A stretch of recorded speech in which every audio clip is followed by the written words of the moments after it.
laawol kisal ko laawol peewal e ɓantal. Wa akhiru da'wana an alhamdulillahi rabbil alamin wa sallallahu wa sallam wa baraka ala nabiyyi amin. Ndede yimɓe ɓen ɓe waɗi ɗum kono ko waɗaynugol hoore muɗum. Ko waɗi e wonde joni en cappantato en sendi alqur'an ko ɓe ƴetti juzu jangi juzu ngayni tawi en timmini qur'an en timminalde en jangino en jangi mo ɓe jangi juzu ɗum kon taki wonde qur'an an ko timmuɗo ko waɗi an ko janguɗa ko wattake komi jangi ko si jande nden tilawatul qur'an ibada badaniya yaqumu biha alshakhs bi aynihi la yanubu an shakhsin akhar. Jangol alqur'an ko dewal hertingal ngal neɗɗo waɗiranta hoore mum ɓandu mum ndu o lontinta ɗum goɗɗo go yo waɗanmo goɗɗo go lontintamo yo waɗ wono julde nden noon tamaman jangane en ɗon ko samakala noon ko hoore maɓɓe woni jangande ɓay sellata joni ka wiyen joni yen waɗi ɗo joni darɗe nogay naafugol joni noon oli en juul en fof mo ɓe darɗe nogay joni an juul darɗe ɗiɗi min kadi wara ɗiɗi oɗa wara ɗiɗi oɗa wara ɗiɗi oɗa wara ɗiɗi oɗa wara ɗiɗi te woni en sappo mo ɓe waɗi ɗiɗi hara woni darɗe jelu darɗe nogay ɗen naafira noon si en waɗi ɗum haray on tigi yaha hinnami mi juuli darɗe nogay jangol kadi ko wonno kono ko fotiren andude toragol Allah wona sharti be timmina alquran wona sharti few tawa ko be janga alquran ha gasa few no si toroɗa Allah min on mberi komi yurni kon e komi landi kon mi yi'aade ka nelaɗo heɓi haaju ɓayde kankata heɓuno haajuji ma o heɓi mapunde ɓawi heɓude mapundeji o jangi alqur'ana on fow non o tori Allah ma o mooɓi sahabaɓe gonni joni ɓay en fokkiti wargol ɗo o haɗe ɗo en fokkiti badri maɗen fokkiti ohud ma gazat ahzab ɓe arani en maɗen fokkiti fatu makka ɓay en fokkiti ɗo tabuka haray awa ndaare noon mo ɓe yo jangu ha sabakari toroɗen Allah waɗi kamɓe kadi enen en jogui haaji ɓuuri ɓe hiɗen fana torode Allah ɓuuri ɓe hiɗen andi no Allah torote ɓuuri ɓe wallahi en ɗayna e hoore mi tañina e hoore kono haysi ko simore wotere wiyen ko qul huwa allahu ma inna a'tayna ko ɗe ɓuuri raɓɓude simoje ɗen haysi ko neɗɗon tun janguɗa nde wotere petti kadi anniɗa ɗum ɗo ko janguɗa ɗo ko waɗugol yeeso du'a ma on toragol Allah yo Allah subhanahu wa ta'ala okkore hunde kaari ma yo dande hunde kaari no yona siko cortewol siko juzu siko hizbu siko juzu ɗiɗi siko juzu tati jaggu ɓeɗe ko Allah taginama ma toroɗa Allah tawi joni ko ɓe timminen alquran tawi siko ɓe timmina alquran awa janguan tunguɗan haw timma ɗon hara timmini kono waggol ɗon taƴa tokka inna joni ɓeeɗa oɗa ko jangi kon yo ɗum ɗon yo kaw hattiɗo yo oɗa tokko ɗo kadi noon tokkidira ɗo noon ha wiyen joni en timminoyi oye no ko sama kalano ɗon ɗo mo ɓe parcelle muɗum ka saban ɗo ko leydi tokkodirɗo ha hewtoyi saare en ville kono joni ɗo mo ɓe parcelle muɗum a wiyata joni kunɗo parcelle no e kunɗano jeydi goto yo kuma jeyda ka jande nden kadi kono wallahu mustaan jilɓaye o ko goɗɗo jombi sonnajo ɓe jiidodi jiwo goto o acci ɗo sonnajo on o yeehi o woni duuɓi sappo sonnajo on tawi muñi kay woni muñcitagol ngol jooɗi ɓe ƴetti on sonnajo e hoore o yaccitali ɓe okkitirimo gorko goo jombi mo ɓe jiidodi ɓiɓɓe tato worɓe ɗiɗo jiwo gooto e nder duuɓi sappo woni duuɓi noogay mbi moodi makko o yaccimo on noon artoy laawol kisal ko laawol jooni kono ɓe landi o artoy ɓe wolaali ɗo jooni o tortike mo ka o tortaaki mo ko honno watte jooni ellaaji ɗin no ɗuuɗi telen ka dewle ɗo o haɓana ɗum ko probléme molanaɗo Allah a yimɓe men ɓen ɓe wiye tun kamɓe min jaɓɓiti min joɗni edda ɓe okkitira tawa gorko on no ɗon ɓe yahata ɓe ngannanamo haa waccita ɓay kamɓe eɓe konti jooni kamɓe si ɓe jaɓitiɓe ni ɓe jaɓiti ɓe joɗni haalalan ni sinaa ɗum ɓay no woodi sagataaɓe goo kadi worɓe goo inooɓe min mi dankata ko mi accitata ko accitata si hiɗa anndi an ɓiɗɗo ma on iɗa anndi ko kanko perdata jiwo ma on si a yahiranimo no yaarete noon o accitayde ñannde si so ari taw a ɓortike taw doloke on a ɓogike to a wi ko jonnitami ɗo sinaa ɗon hannde ko ɗo mayete a waɗi tuggeture taw o laawi tati o taway ko ɓe o accita min miɗo huti yawɗo ka Israel muɗum wi no faala hettugol jiwo muɗum ɓay o wi o dankaki yani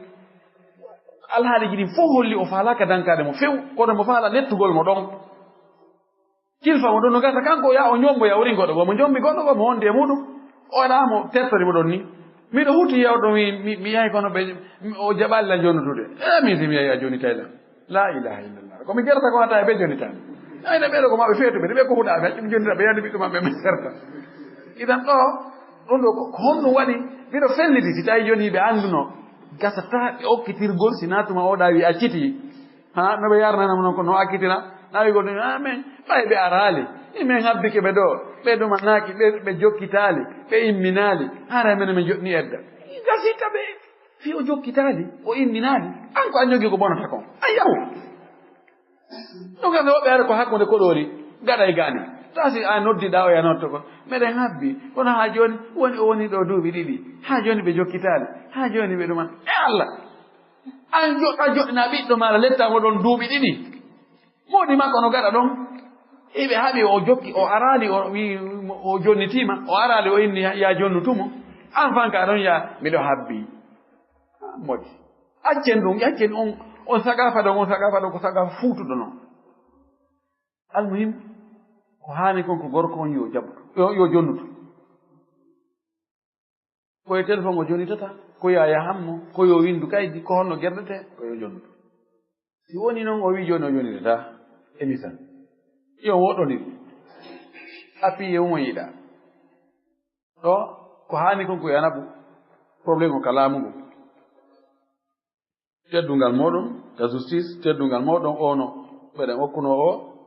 o yahi duuɓi sappo o arata ɓiɗɗo amen on o wi o wawata muñade hannde kadi e ɓaawa moodi makko o yawi ala e arde o ala e naɓude o wi kadi o accita walla min ɓa solution gata ɓe walla no gata noon so ɓeynna on to kaydi mariage ndi si tawi ɗon kadi ɓe wi kaydi mariage ɗo haray ko mawɓe suka on e mawɓe jiwo on e musidal ngal karamakoɓe wonɓe ɗon ɓe e lamɓe tosoyɓe wonɓe ɗon ɓe kamɓe jooɗoto ɓe ɗaɓɓa solution ɓe winda kaydi ɓe inna joni ɓe sendi ɓe heeɗi dewgal ngal hakkude maɓɓe hakamu min ahli o hakamu min ahliha haalani o jooɗo edde seeɗa timmi ɓe okkitira si tawi ɗum ɗon kadi ɗum ɗon fof no gasa mawɓe gorko on ɓe hula wadde no so tawi madde ɗon $200 lewru ɓe suustataɓe ɓe menen okkano ko haray ko kanko toon fam min ala humpodirde e makko ara rew kulle jemma humpodirde moƴƴi kono hande enen jon goɗɗum suusaka ka meɗen ɗon aray kono ɓe watta yoɓe ƴettu teŋe on ɓe naɓa ɓe bugo ɓeya teŋe mon on allahuma salli ahamadi wa sallim ɓe joɗɗinamo edda eko ɗum ɗo haray ko noon haani joni noon ɗo ɓuran no jiiɓodiri woni debbo mo modibboɓe ɗiɗo to haray gorko attinoɗo mo ƴettude o so o muññike ko imma o muñño o accita o ya jonita mo teŋe o sina ɗum ko yo jonuto o ya teŋe on debbo on arta ka makko goɗɗo yiɗi noon solution ji ɗi almim mo debbo on luttiɗo e debbo on wo rambusa e oya ɓe ndaɗo noon ko homo gasa muññade o gasa noon kadi mo ɓeyina muññatako si mo ɓeyi muññatako bamma no wawi wonde ka ko ɗum laamu waɗana justice on ar régula ɓe ɗum haray feƴƴi karama koɓɓe o goɗɗo kadi hakkiti ɓeygu mum tawi ɓe jiiɗoti noon dumun ne juutuɗo ɓiɓɓe noon ɓa janɗi ɓe faala noon artide biro maɓɓe joni ka ben maɓɓe andi ɗon wonde so tawi ɓe barki tawi joni muranno joni no haray ko kafe ɓira yarete ɗon haray ɓeera on haray o jaɓay ɗon haray yummira on artagoy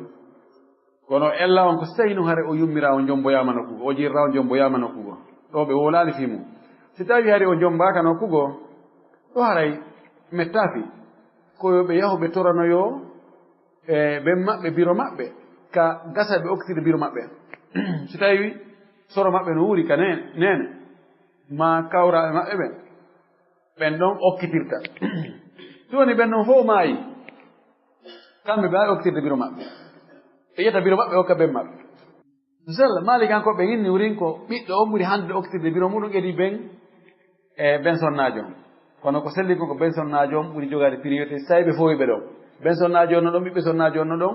okkitirgo sonnajo on haray ko ben sonnajo on ɓuri jogade priorité si feƴƴi ben sonnajo on haray ko ɓiɓɓe sonnajo on yo noon so tawi on jomboyama nokkugo woɓɓe yaawi tun in jilo nena maɓɓe he so min ɗo simin danko toon on hottaka ɓen amen yummira on kadi wi hayti ko ɓiɗɗo somo heeɓi goɗɗum haray o suynaki hande kadi yummira on immo acca ɗon beera o goɗɗum ara ka oya beera o dewgal hummatake oyato hakkita allahuma salli ala sallam beera o naara jokkintina gite ha yummira hakkite haynede few o sika ko samagara taw ko tuma wone kikira taw o yaallo yummira on no huɓɓa yiite andi ɓe naɓi o ɗum no waɗa no heewi noon ɗum ɗo ko probléme ɓiɓɓe men yahi ƴettoyima muɗum addi ka ben muɗum yoɓe waɗu zina ko zina ɗon e wadde dewgal goɗɗo ɓe bonnoy on haray si ɓe wawama wadde ɗum yoɓe yawa ɓe jeejoya oya beerawo haray minen faala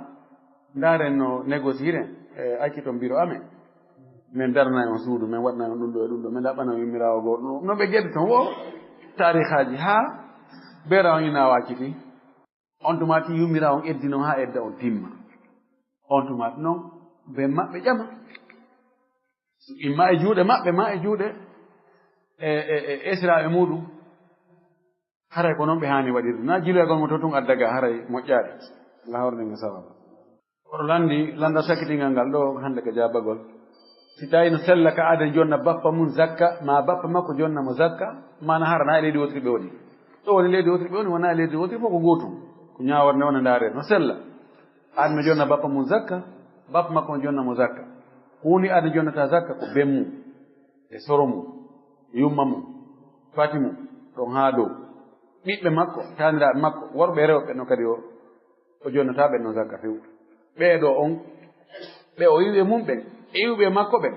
ɓeeɗo jonnotaɓe zakka few si ɓeeɗo woni ha to jimɓe ko ka laaɓuɗi ƴettete jonne wona zakkaji ɗin few kono ha wasi woɗɗitiɓe ɓen hay nena goto baba goto so tawi na an fawtimo dépense no woodi ko a heɓira seeɗa mo katakatannade kono timmanama tawamo jonude zakka ko noon ɓiɗɗo kotoma ɓiɗɗo jajama yayema nenema to soko bappama kawma ila akhiri haɗa darɗe waɗa noon hande jasakumllahu khairan barakallahu fikum taw noon ɓe gara toon on jarama yo allah yiɓa ko ɗum moƴƴude barakallahu fikum jasakumllahu khairan ko états-unis goɗɗo kam no telimile o gam no wakkili ha soga go no telimile ala telimile o tanu bari o wiyete laawol kisal ko laawol peewal e ɓantal